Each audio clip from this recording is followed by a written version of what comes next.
أما بعد فأعوذ بالله السميع العليم من الشيطان الرجيم. بسم الله الرحمن الرحيم. كل نفس بما كسبت رهينة إلا أصحاب اليمين في جنات يتساءلون عن المجرمين ما سلككم في سقر قالوا لم نك من المصلين ولم نك نطعم المسكين. صدق الله العظيم وصدق رسوله النبي الكريم. نحن على ذلك من الشاهدين وشاكرين والحمد لله رب العالمين. اما بعد، اللہ تبارک و تعالی کی حمد و ثنا کے بعد آقا نامدار فخر الموجودات سید الکونین سید الثقلین ولی بطحہ امام الانبیاء سید المرسلین و خاتم النبیین حضرت محمد مصطفیٰ احمد مجتبیٰ صلی اللہ علیہ وآلہ وسلم کی ذات اقدس پر کروڑوں درود و سلام. حاضرین و سامعین، بزرگواران و برادران اور انتہائی قابل احترام اور بہنوں، آج کا خطبہ بھی سابقہ خطبات سے منسلک علامات قیامت کے بعد میدان حشر میں حساب کتاب کے بعد ہر انسان کا انجام، اس کے بلحاظ اعمال، جو بھی وہ جنتی ہے یا جہنمی، وہ سارا منظر اللہ تبارک و تعالیٰ نے ارشاد فرمایا کہ جب سب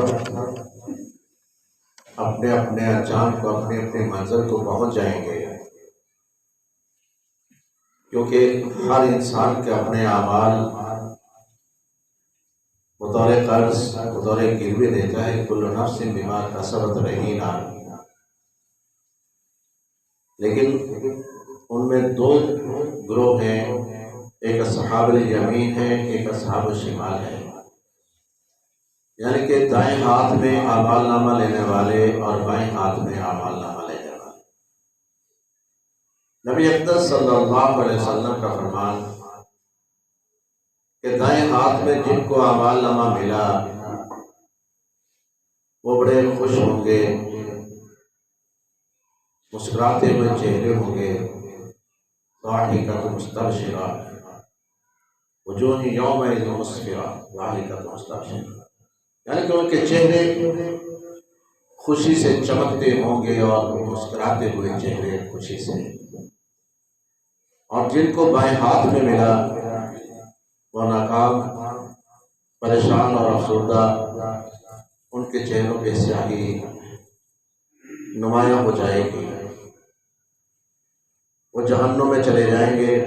قرآن مجید میں ایک اور مقام پہ ہے کہ لہا سبعۃ ابواب جہنم، جہنم کے 7 دروازے ہیں، یعنی کہ 7 منازل ہیں، ہر منزل کا ایک دروازہ ہے.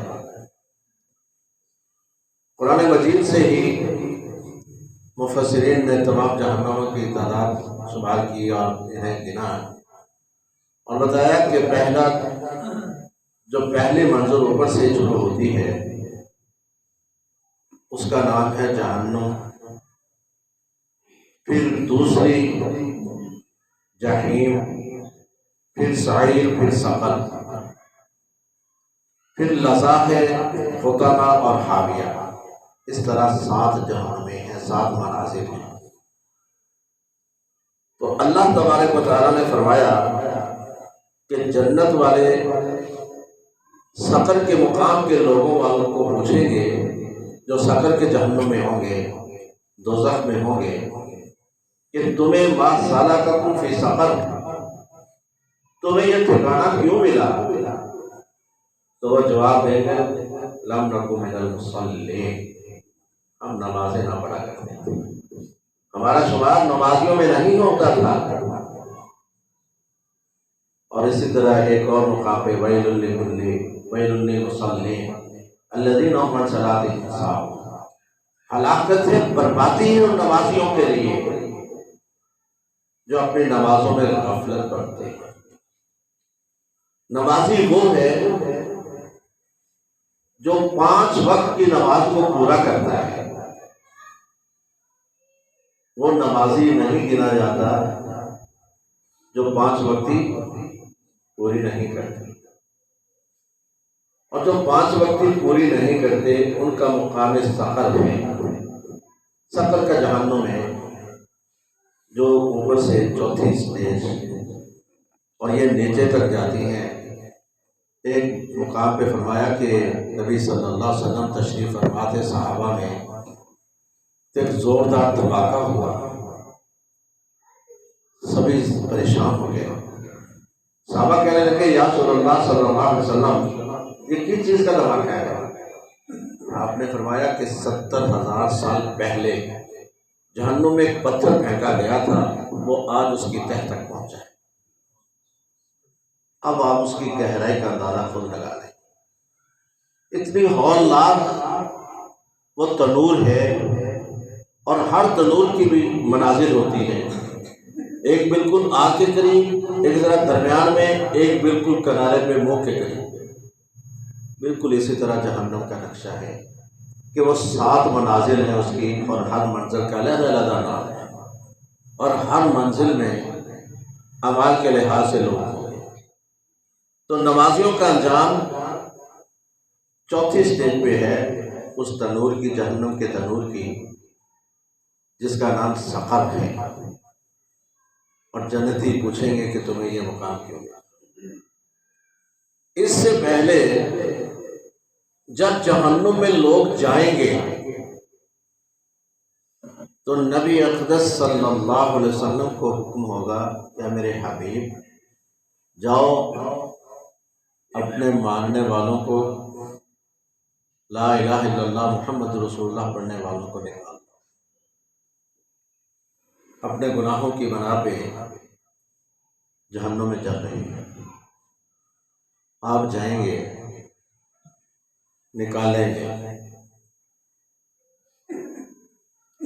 واپس جب آئیں گے تو اللہ پوچھے گا اے میرے حبیب جہنم سے سب کو نکال لیا ہے؟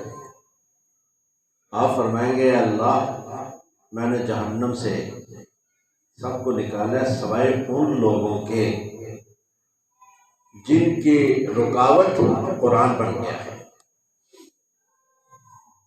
جن کی رکاوٹ قرآن بن گیا، قرآن نے مجھے انہیں نکالنے نہیں دیا، قرآن آڑے آ گیا کہ اللہ کے حبیب یہ وہ باغی لوگ ہیں جن کے پاس میں آیا لیکن انہوں نے میری قدر احترام نہیں کیا۔ اور یاد رکھیں قرآن کا احترام 2 طرح کا ہے، ایک احترام ظاہری ہے اور ایک ہے باطنی۔ ظاہری تو وہ حضرت علی رضی اللہ تعالی عنہ روایت کرتے ہیں کہ اگر کوئی ٹکڑا زمین پر پڑا ہو اللہ کے کلام کا تو اس کی حفاظت فرشتے اپنے پروں سے کرتے ہیں، اللہ فرشتوں کو بھیج دیتا ہے، وہ پر بچھا دیتے ہیں۔ پھر ولیوں من اولیاء اللہ، اللہ کے ولیوں میں سے ایک ولی آتا ہے۔ اب الفاظ پہ غور کرنا ہوگا، اللہ کے اولیاء میں سے ایک ولی آتا ہے، اس ٹکڑے کو اٹھا لیتا ہے، اس ٹکڑے کو کلام الہی کے ٹکڑے کو اٹھا لیتا ہے۔ اب اللہ تبارک و تعالیٰ نبی صلی اللہ علیہ وسلم کے بقول دیکھا جائے تو اللہ اسے ولیوں کا ولی کہتا ہے، ولیوں میں سے ولی، یعنی کہ اس کا درجہ کتنا بڑھ گیا، جس نے کلام الہی کا ٹکڑا اٹھایا اس کا شمار اپنے اولیاء میں کرتا ہے۔ اور اللہ کے ولیوں میں سے ایک ولی آتا ہے، اس ٹکڑے کو اٹھاتا ہے، تو اللہ کہتا ہے کہ اس نے میرے کلام کو اٹھایا ہے، رفعت دی ہے، تو میں اس کو بھی رفعت دیتا ہوں، بلندیاں دیتا ہوں۔ اللہ اس کو بھی معاشرے کے اندر بلندیاں دیتا ہے۔ اور پھر صرف بلندیاں ہی نہیں بلکہ اس کے ماں باپ والدین جن پر جہنم واجب ہو چکا ہوتا ہے ان کے عذاب سے تخفیف بھی کر دیتا ہے۔ اب یہ ہے ظاہری، تو اس کا باطنی احترام اس پہ عمل کرنا ہے۔ جتنے بھی احکامات الہی قرآن کے اندر ہیں ان پہ عمل پیرا ہونا اس کا باطنی احترام ہے۔ لیکن افسوس کا عالم ہے ہم صرف ظاہری احترام تک ہی محدود ہیں۔ وہ گر گیا، جلدی سے اٹھایا، اس کو چوما سینے کے ساتھ لگایا اور پھر رکھ دیا۔ لیکن آج کل اگر دیکھا جائے جس لحاظ سے ہم بے حرمتی کرتے ہیں، کتابیں جن پہ آیات لکھا ہوتا ہے ردی میں بیچ لیتے ہیں، اخبارات جن میں پرانی آیات لکھی ہوتی ہیں وہ بھی ردی میں جاتی ہیں، تو پھر اللہ کا عذاب نہ آئے تو اور کیا ہو۔ اللہ کے کلام کی قدر و احترام ہی نہ ہم نے کیا، نہ ظاہری نہ باطنی۔ اور باطنی احترام کیا ہے؟ سب سے زیادہ احکامات جو ہیں وہ نماز کے ہیں قرآن مجید کے اندر، اور ساتھ ہی زکوٰۃ ہے۔ دونوں چیزوں کو اللہ نے شمار کیا ہے تعداد کے لحاظ سے سب سے زیادہ حکم نماز اور زکوٰۃ کا۔ اور نماز کے بارے میں جہنم ما سالککم فی سقر، یہ سقر کا جہنم تمہیں کیوں ملا؟ قالوا لم نکن من المصلین، ہم نمازی نہ تھے، وَكُنَّا نَخُوضُ لم نکن من المصلین ولم نکن نطعم المسکین، ہم مسکینوں کو کھانا بھی نہیں کھلاتے تھے۔ صدقہ و خیرات بھی آ گئے، دونوں چیزیں، نماز اور صدقہ و خیرات۔ اور یہ ہے قرآن پہ عمل کرنا۔ اگر نہیں کیا تو نبی صلی اللہ علیہ وسلم خود فرماتے ہیں کہ میں انہیں نہیں چھڑا سکوں گا۔ اے اللہ، قرآن آڑے آ گیا، میں کیسے ان کو نکالتا؟ پھر عام اعلان ہے، حفاظ کرام، شہداء، مختلف روایات ہیں، حافظ قرآن کو کہا جائے گا جاؤ جن کو نکالنا چاہتے ہو نکال لو۔ ایک روایت میں 10 افراد، ایک روایت میں 60 افراد، 60 جن پر جہنم واجب ہو چکا ہوگا وہ جہنم سے ان کو نکال لیں گے۔ اللہ ان کی بھی صفائش کو کرے گا کہ اس نے میرا کلام اپنے سینے میں سنایا، حفاظت کی۔ اور اللہ تبارک و تعالیٰ تو انا نحن نزلنا الذکر و انا لہ لحافظون فرما کر حافظ قرآن کو اپنا گروہ بناتا ہے کہ یہ میرا گروہ ہے، قرآن لانے والا بھی، قرآن جس کے پاس آیا وہ بھی، اور پھر قرآن جس نے یاد کیا وہ بھی۔ یہ سارے میرا گروہ ہیں جو قرآن کی حفاظت میں معمور ہے۔ نحن نزلنا الذکر و انا لہ لحافظون، حالانکہ اللہ تو صرف ایک ہے، حافظ ہے، لیکن حافظون کا لفظ کہا کہ ہم اس کی حفاظت کرنے والے ہیں۔ لیکن اتنے نقشوں کے باوجود، اتنے احکامات کے باوجود ہم ہمیشہ اپنے مرضی کی زندگی بسر کرتے ہیں، اپنی مرضی کی، جو میرے جی میں آیا وہی زندگی بسر کی، قدر نہیں۔ اور یاد رکھو نماز قربت الہی کا ذریعہ ہے۔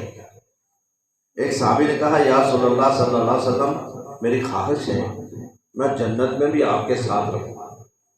آپ نے کہا کہ پھر میری مدد کیا کر سجدوں کے ذریعے، نفل نوافل، سجدے زیادہ کیا کر۔ اور نماز اللہ کو راضی کرنے کا سب سے بڑا وسیلہ ہے، ذریعہ ہے، سب سے بڑا ذریعہ اللہ کو راضی کرنے کا۔ اور یا ایھا الذین آمنوا استعینوا بالصبر والصلاۃ، دونوں چیزیں، صبر اور نماز انسان کو اوپر لے جاتی ہے۔ ایک روایت میں مفسرین نے لکھا ہے صبر کے بارے میں کہ جس کو اللہ کسی مشکل میں مبتلا کر دیتا ہے، اور مشکلیں کون کون سی؟ نَبْلُوَکُم بِشَیْءٍ مِّنَ الْخَوْفِ وَالْجُوعِ وَنَقْصٍ مِّنَ الْأَمْوَالِ وَالْأَنفُسِ والثمرات وبشر الصابرین، آزماتا ہے اللہ بھوک سے۔ بھوک کیا؟ مفلسی، صرف بھوک یہ نہیں کہ روٹی نہیں ملے، ہاتھ تنگ ہو جانا معاشی لحاظ سے، یہ بھی آزمائش ہے۔ اگر اس آزمائش میں پورا نہ اترا، صبر نہ کیا، تو پھر نہ شکرا پن ہوگا، اور نہ شکرے کا ٹھکانہ بھی جہنم ہے۔ صبر کر لیا، حلال و حرام کی تمیز کرتا رہا کہ بھوک ہے تو بھوک برداشت ہے مجھے، لیکن حرام کے قریب نہیں جاؤں گا، حرام نہیں کھاؤں گا، بھوک برداشت کر لوں گا۔ یہ ہے توکل، بھروسہ، اور وَمَن يَتَوَكَّلْ اللَّهَ فَهُوَ حَسْبُهُ، پھر اللہ اس کے لیے کافی ہو جاتا ہے۔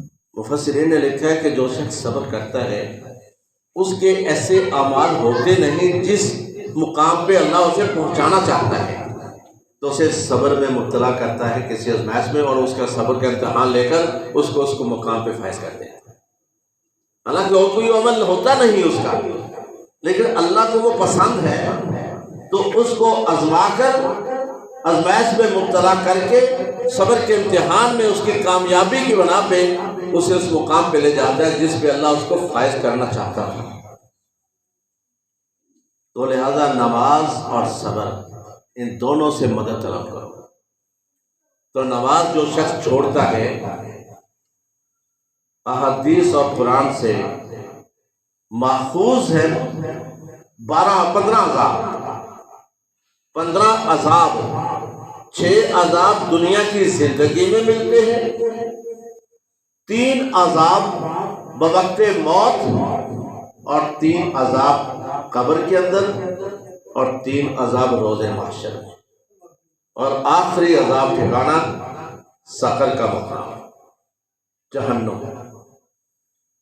اور جو دنیا کی زندگی میں عذاب ملتے ہیں ان میں ایک عذاب ہے کہ اس کی معیشت کو تنگ کر دیا جاتا ہے، گزر اوقات مشکل ہو جاتی ہے۔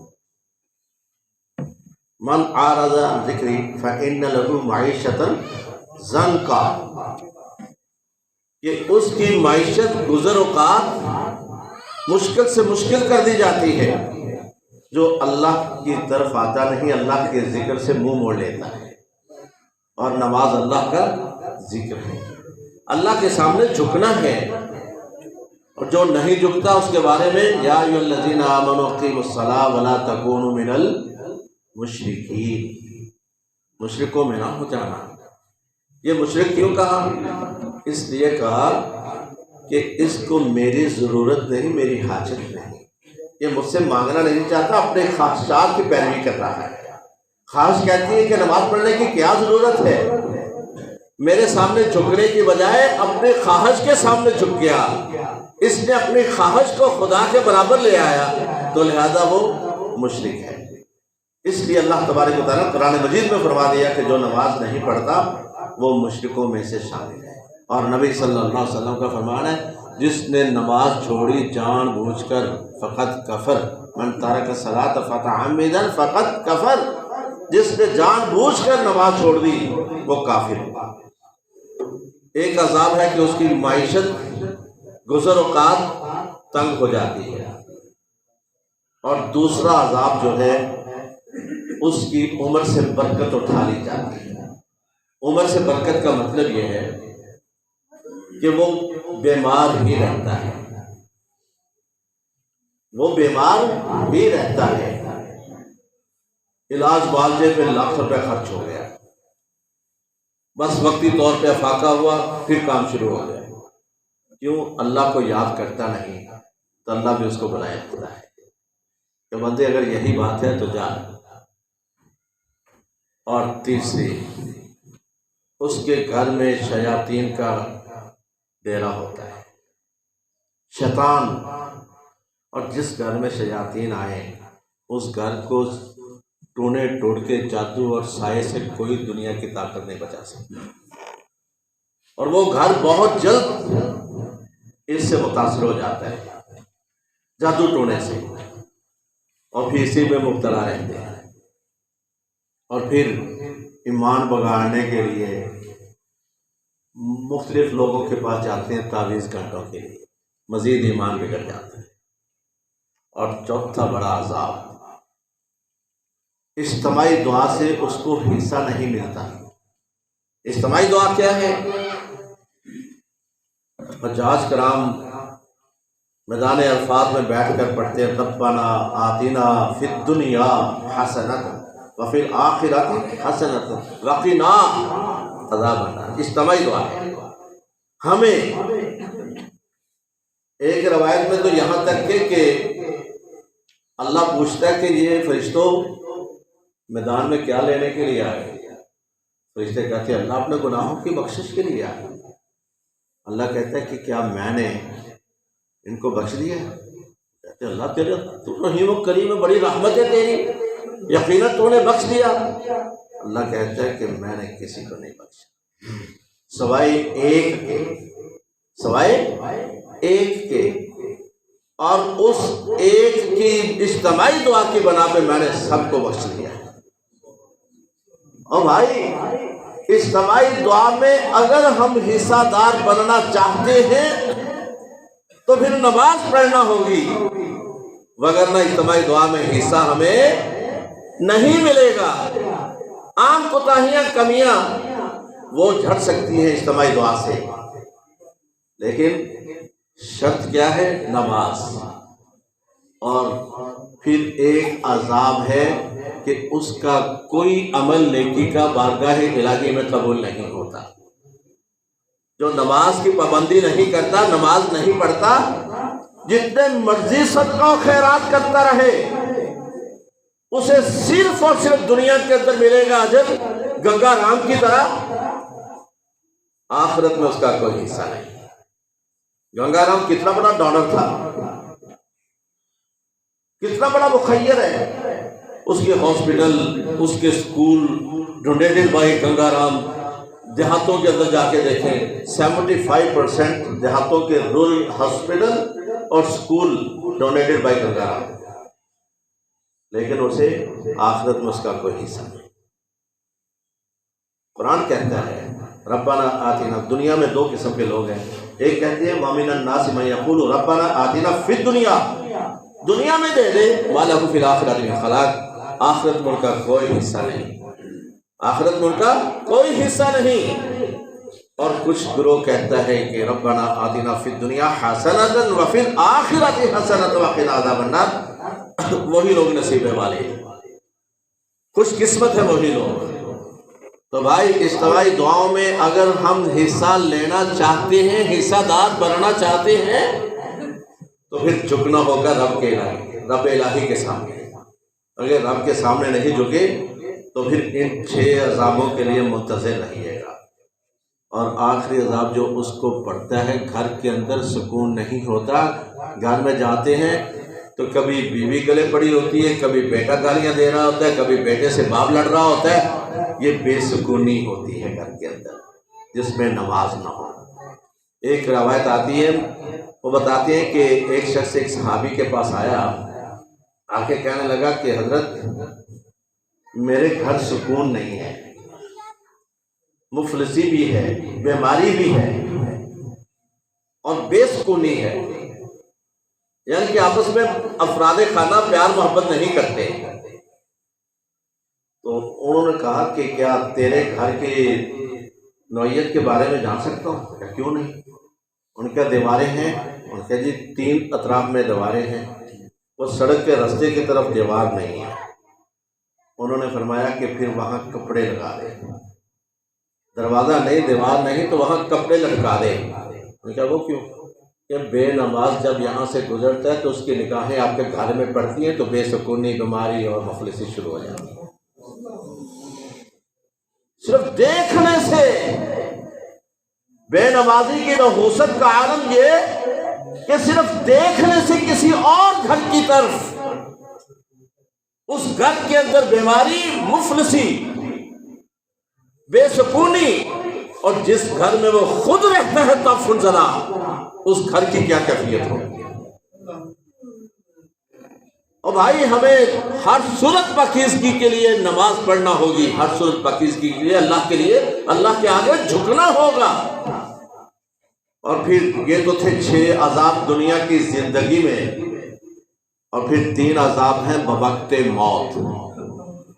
اسے مرتے وقت کلمہ نصیب نہیں ہوتا، مرتے وقت کلمہ نصیب نہیں ہوتا، اچانک موت آتی ہے۔ بڑے بڑے نمازیوں کو بھی اچانک موت آتی ہے، لیکن اس کی اچانک موت، بے نماز کی اچانک موت، دونوں میں فرق ہے۔ اس کی اچانک موت خاتمہ بالایمان ہے، اور اس کی اچانک موت خاتمہ بالایمان نہیں ہے، کفر کی حالت پہ ہے۔ اور تیسرا، شیطان، فرشتے اس کی حفاظت نہیں کرتے، مرتے وقت شیطان کے قبضے میں آ جاتا ہے۔ شیطان 2 شکلوں میں آتا ہے مرتے وقت۔ موت کی تلخی کی کیفیت، شیطان آتا ہے بڑا جبہ شبہ پہن کر، بڑا ولی بن کر، تو وہ کہتا ہے عیسائیت قبول کر لو اور یہ پیالہ پی لو۔ وہ تلخی کی کیفیت اتنی کہ اسے سوچ سمجھ نہیں آتی، اس سے پیالہ پکڑ لیتا ہے۔ اب اس کی موت کس کیفیت میں گئی؟ عیسائیت کی کیفیت میں۔ اور ایک روایت میں کہ اگر مومن ہے تو فرشتے اس کی حفاظت کرتے ہیں، شیطان قریب نہیں آتا، شیطان کو قریب نہیں آنے دیتے۔ بھائی جب ہم نے اللہ کو یاد ہی نہیں کیا، اپنا آرام، اپنا سکون اللہ کے لیے ختم نہیں کیا، بستر نہیں چھوڑا، تو کیا اللہ پھر ہماری حفاظت کے لیے فرشتے معمور کرے گا؟ اللہ کہے گا یہ تو ظالم اپنی نیت کو مقدم سمجھتا رہا، میری عبادت کی طرف تو آیا ہی نہیں۔ یہ 3 بڑے عذاب جو ہیں یہ بوقت موت ہیں۔ تو لہذا ہمیں ہر ممکن کوشش کرنی چاہیے کہ اللہ کو یاد کریں، 5 وقتی نماز پڑھیں، اور آسانیاں پیدا کر دیں کہ میں کاروبار کرتا ہوں، دکان پہ ہوتا ہوں، کوئی ہوتا نہیں، دکان بند کرنا پڑتی ہے، آپ جمع کر سکتے ہیں ظہر اور عصر کو، مقدم کر سکتے ہیں ظہر کے ساتھ عصر بھی، اور ظہر کو عصر کے ساتھ تقدیم کر سکتے ہیں، تاخیر کر سکتے ہیں۔ اسی طرح مغرب اور عشاء کو جمع کر سکتے ہیں۔ حدیث نبوی ہے کہ نبی صلی اللہ علیہ وسلم نے یہ جمع کر کے پڑھی، نہ بارش تھی، نہ عذر تھا، نہ سفر تھا، اور یہ پڑھ کے دکھائیں کس لیے؟ میری امت میں آسانی ہو جائے، کیونکہ رحمت للعالمین ہے۔ لہذا نمازوں کی کوانٹٹی بھائی پوری رکھیں، تو اللہ بھی ہماری حفاظت پہ اپنے فرشتے معمور رکھے گا۔ اللہ تبارک و تعالیٰ سے دعا ہے کہ اللہ ہمیں صحیح مومن بننے کی توفیق عطا فرمائے۔ آخر دعوانا الحمدللہ رب العالمین۔